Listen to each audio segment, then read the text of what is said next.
ஓம் சாய்ராம், ஜெய் சாய்ராம். என் அன்பு குழந்தையே, உன்னுடைய வாழ்வில் நான் வந்துவிட்டதை உன்னால் உணர முடிகின்றதா? அப்படி உன்னால் உணர முடியவில்லை என்றால் சில தினங்கள் மட்டும் நீ பொறுத்திருக்க வேண்டும். உன்னுடைய இல்லத்தில் மகிழ்ச்சி இல்லையே என்று நீ வருந்தினாய் அல்லவா? இப்போது அனைவர் முகத்திலும் மகிழ்ச்சி தாண்டவமாடப் போகின்றது. உன்னுடைய இல்லத்தில் நடக்கப் போகும் நல்ல நிகழ்வுகளால் நீயும் உன் இல்லத்தில் உள்ளவர்களும் மகிழ்ச்சி அடையப் போகிறீர்கள். உன்னுடைய நல்ல எண்ணங்களுக்கான பலனை நீ அனுபவிக்கப் போகின்றாய். நீ மகிழ்ச்சியாகவே இருக்கப் போகின்றாய். என்னை நம்பும் என் பக்தனை கைவிடுவதற்கு பதிலாக நான் என் உயிரையே விட்டு விடுவேன் தெரியுமா? உன்னை நிச்சயம் காப்பாற்றுவேன் என்று உறுதிமொழி அளித்துவிட்டு பிறகு எப்படி நான் காப்பாற்றாமல் கைவிடுவேன் என்று நினைக்கின்றாய்? உனக்கு என் மீது வருத்தங்கள் இருக்கலாம். நீ செய்யும் அதே காரியத்தை மற்றவர்கள் செய்யும்போது அது வெற்றியும் அடையலாம். உனக்கு அது வெற்றி அளிக்காமல் போகலாம்.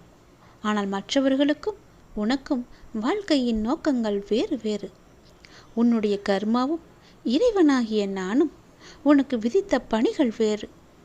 இந்த முயற்சி வெற்றி அளிக்கவில்லை என்றால் எந்த முயற்சியும் வெற்றி அளிக்காது என்று நினைக்காதே. உனக்கு நான் எந்த பணியை நிர்ணயித்தேனோ அந்த பணியில் நீ வெற்றி வாகை சுடுவாய்.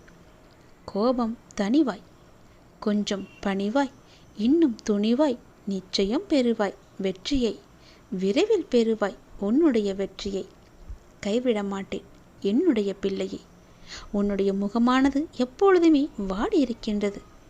நான் உன்னை இப்போது சோதிக்கவில்லை. உன் பக்தியை ஏற்கனவே நான் நிரூபித்து விட்டாய் நீ என்னிடம். உன் வாழ்க்கை என்ற ஓட்டத்தில் இவையெல்லாம் நீ கடந்து போக வேண்டிய நிகழ்வுகள், அவ்வளவுதான். காலம் மாறும்போது காட்சிகள் மாறுவது போல உன்னுடைய வாழ்க்கையும் நல்லபடியாகவே மாறப்போகின்றன. இதற்காக நீ சோகத்தில் இருக்க வேண்டாம். நாளை உனக்கு நன்மையே நடக்கும். அப்பா நான் சொல்கின்றேனே, என் மீது நம்பிக்கை இருக்கிறதல்லவா? நிச்சயம் நான் உன்னை காப்பாற்றுவேன். நிச்சயம் உன்னுடைய வாழ்வில் நல்லது நடக்கும்.